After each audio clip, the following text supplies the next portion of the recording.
Hello बच्चों, मैं लखन सैनी स्वागत करता हूं आप सबका कक्षा 10 की गणित विषय की ऑनलाइन कक्षा में। बच्चों, हम पढ़ रहे हैं हमारी पाठ्य पुस्तक की मॉड्यूल संख्या 3 का अध्याय 18 जिसका नाम है रचनाएं।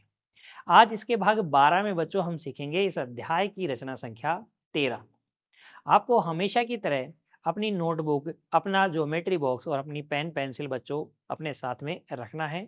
रचना के हर एक स्टेप को आपको ध्यान से समझते हुए मेरे साथ अपनी नोटबुक में करना है और बाद में पूरी रचना को आपको बिना देखे एक बार फिर से करना है। रचना का आपको अच्छे से अभ्यास करना है बच्चों।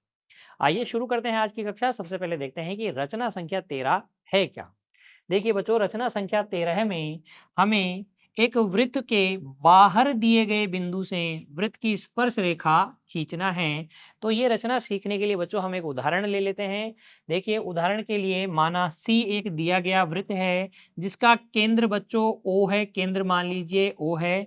वृत्त के बाहर एक बिंदु ए है जिससे हमें इस वृत्त पर स्पर्श रेखाएं खींचनी है। बाहर स्थित बिंदु ए से वृत्त पर स्पर्श रेखाएं हमें खींचनी है। तो कैसे करेंगे इस रचना को, देखिए बच्चों स्टेप बाय स्टेप समझिएगा। सबसे पहले हम दिया गया वृत्त बना लेते हैं। दिया गया वृत्त का केंद्र क्या है? ओ है। वृत्त कैसे बनाएंगे?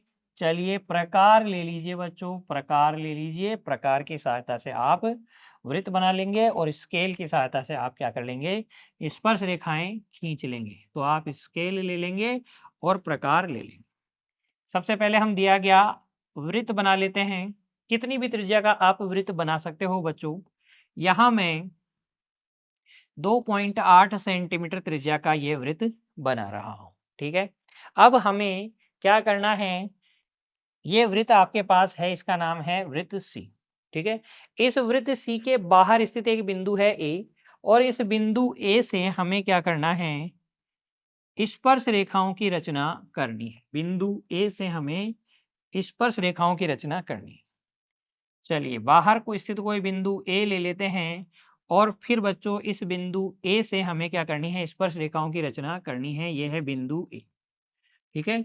आपको करना क्या है? सबसे पहले इस बिंदु ए से स्पर्श रेखाओं की रचना अगर आपको करनी है तो आप क्या करेंगे बच्चों? इस केंद्र ओ को ए से मिला लेंगे। ओ को केंद्र ए से, ए को केंद्र ओ से मिला लेंगे बच्चों इस तरीके से। ओ ए खींच लेंगे मतलब। ओए खींचने के बाद आपको क्या करना है? ओए का लंब समद्विभाजन कर देना है। लंब समद्विभाजन कैसे करते हैं बच्चों? ओए के आधे से ज्यादा हम क्या करेंगे? प्रकार को ओपन करेंगे। ओ को केंद्र लेके आपको दोनों ओर इस तरीके से चाप लगा देने हैं ओए के। फिर बच्चों आपको ए को केंद्र लेना है।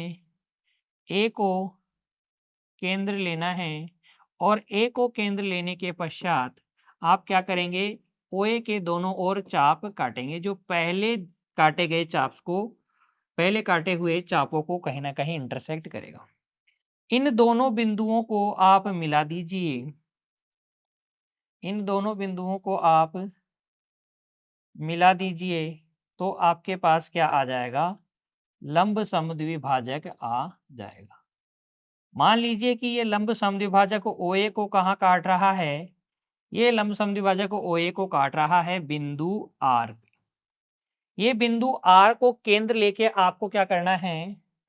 प्रकार की नोक को आर पे टिकाना है, मतलब इसको केंद्र लेना है और ओ आर त्रिज्या का एक और वृत्त आपको बना देना है। ओ आर त्रिज्या का वृत्त आपको बना देना है जो कि दिए गए वृत्त को दो बिंदुओं पर काटेगा। एक बिंदु पी पर काटेगा, एक बिंदु क्यू पर काटेगा।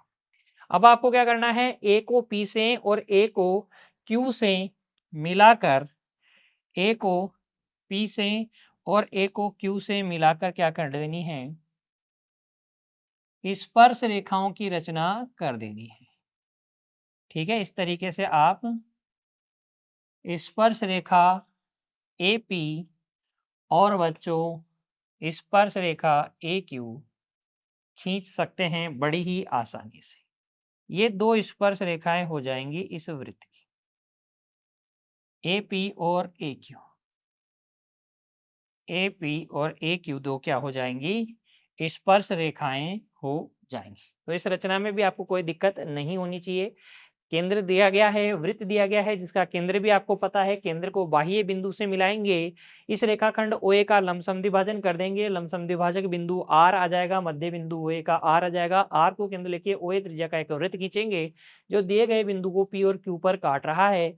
एपी और एक्यू क्या हो जाएँगी, हमारी अभिष्ट स्पर्श रेखाएँ हो जाएँगी। रचना के चरण हम इस प्रकार से लिखेंगे बच्चों, सबसे पहले ओए मिलाइए, बाह्य बिंदु को केंद्र से मिला लेंगे। ओए का लमसम द्विभाजक खींचिए, ओए का मध्य बिंदु क्या ले लीजिए, आर मान लीजिए। आर को केंद्र लेकर आरओ के बराबर यानी कि ओ आर या आरओ के बराबर त्रिज्या का एक और वृत्त खींचिए, जो दिए गए वृत्त को पी तथा क्यू पर काटे। एपी तथा एक्यू को मिलाएंगे, इस प्रकार से एपी तथा एक्यू अभिष्ट स्पर्श रेखाएं आपको मिल जाएंगी। कहीं कोई दिक्कत आएगी क्या इस रचना में? कहीं कोई दिक्कत आपको नहीं आएगी बच्चों। इस तरीके से आप इस अध्याय की ये अंतिम रचना थी बच्चों, इसको भी आप आसानी से सीख जाएँगे। मिलेंगे बच्चों अगली कक्षा में एक और नए अध्याय के साथ, तब तक के लिए आप पढ़ते रहिए, अपने स्वास्थ्य का ध्यान रखिए बच्चों, खुश रहिए, धन्यवाद।